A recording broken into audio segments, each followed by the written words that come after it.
Ladies and gentlemen, now we move on to the next session of the day. Our keynote address on powering digital banking with next generation cloud. And to present on this topic, I would like to call on stage with a big round of applause our keynote speaker, Mr. Sathya Prasad Rai, Vice President, Strategic Clients Group from Oracle India, the presenting partner. Can we have a big round of applause for Sathya? Sathya, welcome to the India Banking Summit and Awards 2022. And I'm very delighted that we have a full house here, and it's going to be a cracking of a session from Sathya. So all over to you. Thank you very much. Good morning, and on behalf of Oracle, a very warm welcome to the conference, India Banking Summit and Awards Conference. This will be working, I hope. I have a few slides to share with you. Can we get it going? Just a minute. Wait. I think we had a very interesting keynote from Dr. Rajan. And I was just reflecting on some of the things that I'm going to talk about, and they spring from what Dr. Rajan spoke about earlier, including, the amendments that he talked about starting 2014, the regulation, how important and accepted regulations have been to the financial services and to banking. And if you look at how things have evolved over the last few years, it has been a very rapid evolution. Just to give you an example, I left the hotel, used my mobile to call a cab. On the way to this hotel, I made a transaction on the mobile, and once I reached this hotel, I just paid for it through my mobile and kept on going, right? All of this makes our life so much more easier. But if you look at what does that mean, it really means, I'm just talking about some of the forces that are impacting the financial services, particularly the banking sector, right? The first one over here is the experience economy. In effect, the consumerization of banking. And it makes our life as consumers so much more easier because you use technology that's typically in your hands to go ahead and do a lot of transactions with the bank, interact with the bank. It becomes a channel to the bank. However, just put yourself in the bank's place. What does that mean to the bank and the information technology infrastructure that they have? The amount of work they have to do to be able to support transactions and interactions that are coming from multiple different channels, many of them new and emerging, and they work 24 hours a day, 7 days a week, 52 weeks a year, right? And the bank and the infrastructure behind the bank, the technology, has to continue to support that. And that is something that is very important for us to notice and also for the banks to realize. On the other side, Dr. Rajan talked about a set of things. But more interestingly, if you look at today morning's newspaper, the Economic Times, all the Times of India, you know that the repo rate has been increased by 50 basis points. The market believes that in the course of this financial year, that may be increased by another 100 basis points. The RBI is a bit concerned that the inflation rate in this financial year will go beyond a threshold that they have set, that is supposed to be safe, right? These are economic headwinds, and they have enormous impact on how a bank functions, works, engages with its customers. And of course, platform banking, right? Where they provide a platform and they engage with a variety of different companies to start really offering the services to the consumer. And if you looked at a bit earlier, when the organizers showed the list of the sponsors that are on this event, you'll notice there are so many different companies that are there that are in various different areas of the banking environment. And then of course, big tech, companies like Amazon, companies like Apple, companies like Google are really entering into the financial services area. It could be many forms of payment, some forms of lending, insurance, but they have now walked into that place, which was traditionally what financial services companies did.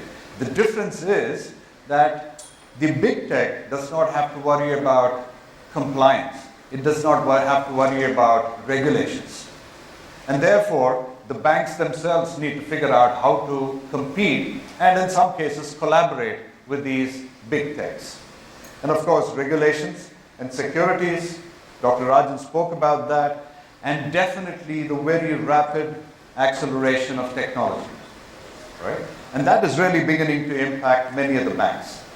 The point is, with all of these forces on the banks, they really need to start rethinking their strategies on the technology front, on the digital front. On one side, if you look at the red piece over there, it is about running the bank, right?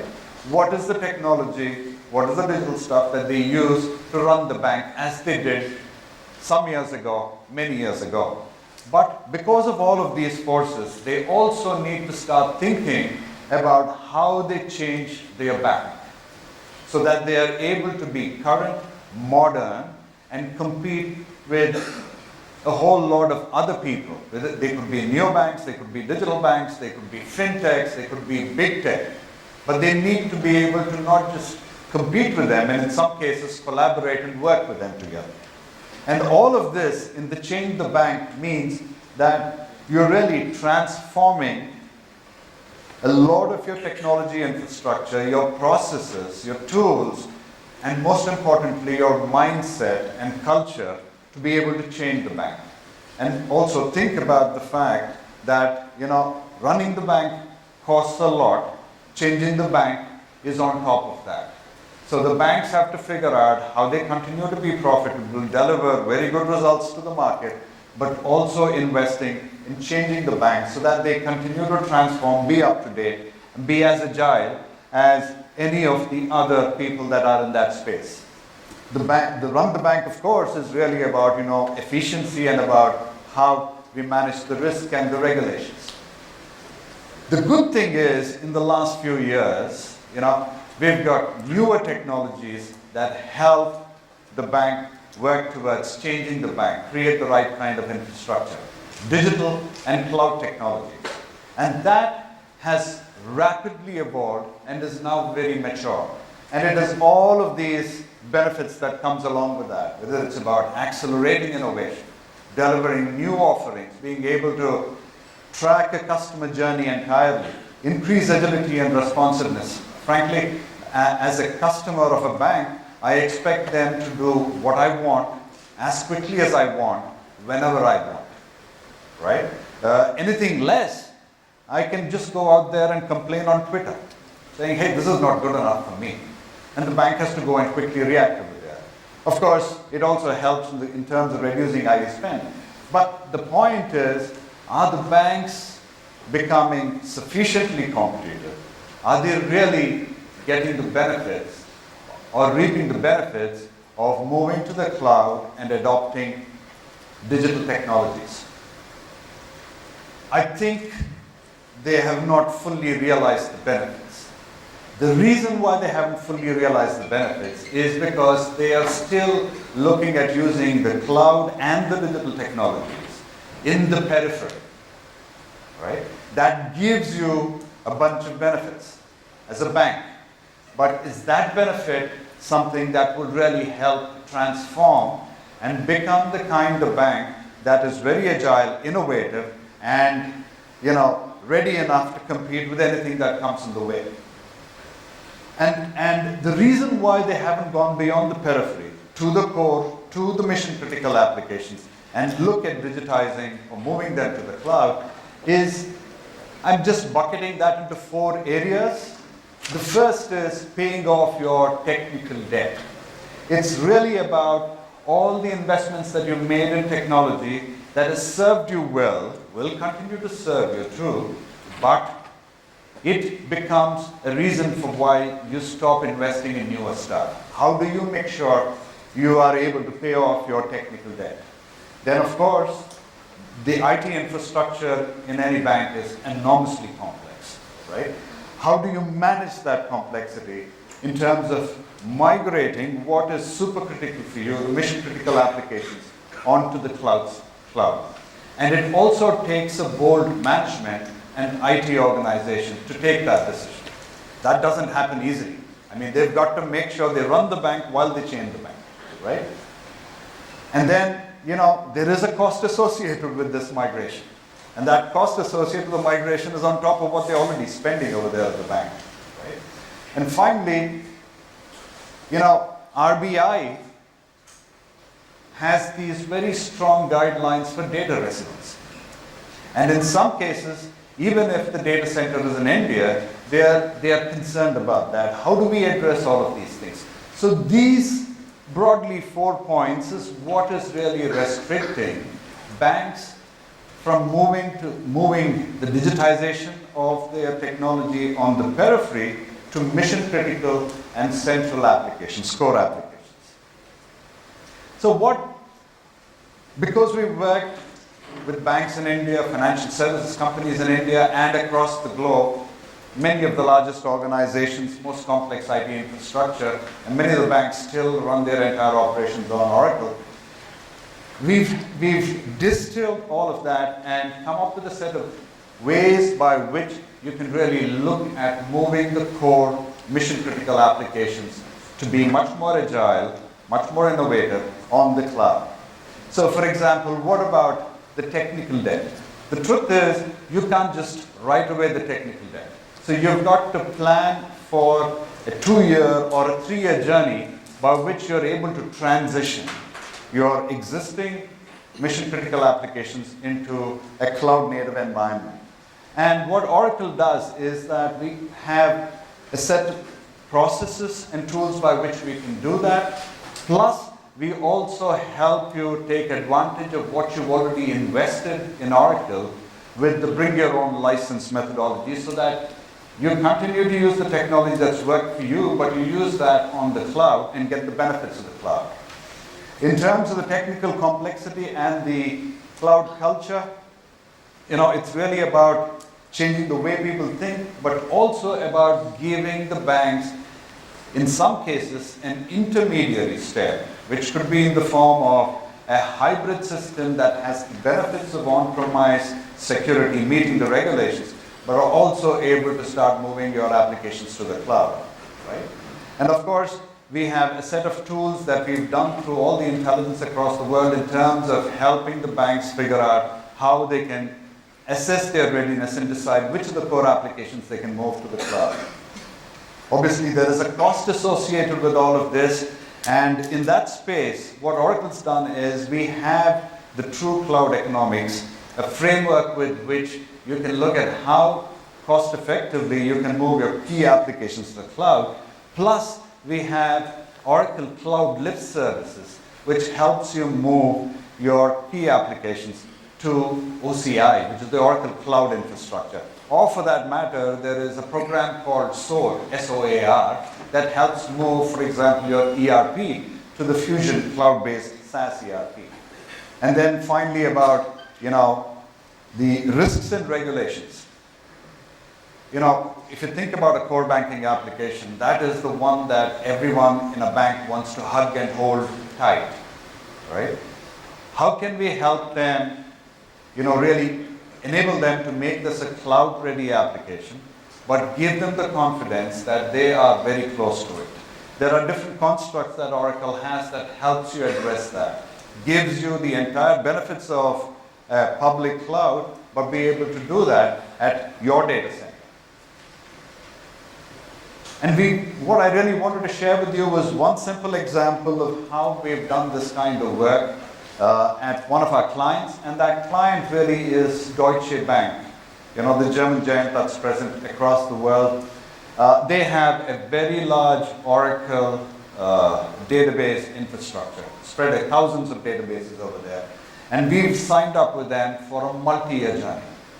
And in that multi-year journey, we will really look at moving their Oracle database applications onto what we call the Exadata Cloud at Customer, which is a way by which you can get the cloud in your data center, right?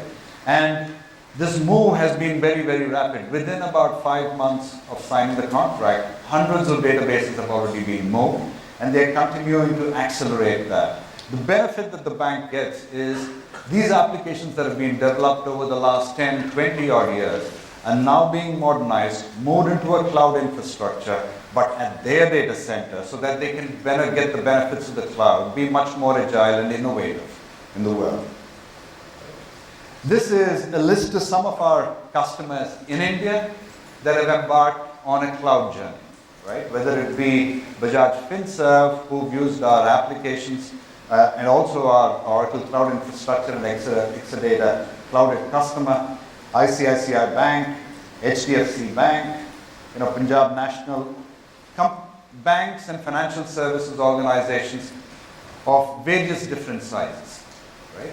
And that is really because they see the benefit of what Oracle brings to the table, because it has the largest scope of cloud applications and infrastructure and platform as a service. And just to kind of start winding up, if you look at what all the consultants, global consultants have said, including Gartner, including IBSA and others, they've evaluated and figured out that, one, Oracle brings the level of flexibility that makes sense for regulated industries, particularly bank. And two, that Oracle Cloud Infrastructure has very rapidly evolved to be better than many of the other hyperscalers, right? So I just wanted to share that with you, because if you looked at today's economic times, the top two articles are about interest rates and about fintechs. And the derivative of that is, how does that impact the bank, right? This is the Indian Banking Summit. How does that impact the bank, and how do they adapt, become much more agile and innovative, and are able to leverage not just their legacy systems, but also look at modernizing themselves to continue to be competitive and continue to grow their business and be profitable and serve their customers in the best way possible.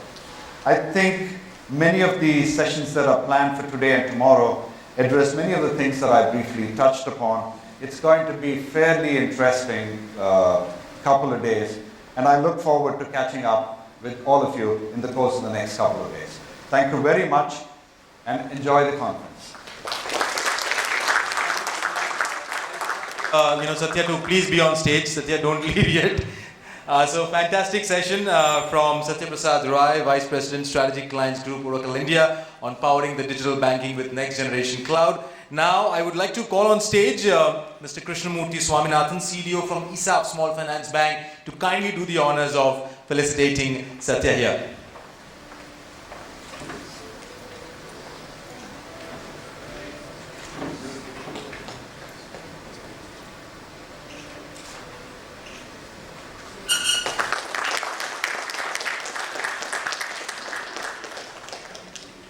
Thank you so much, Swaminathan ji, for doing the honors. And ladies and gentlemen, that was Powering Digital Banking with Next Generation Cloud, delivered keynote address by Sathya Prasad Rai, Vice President, Strategic Clients Group, Oracle India.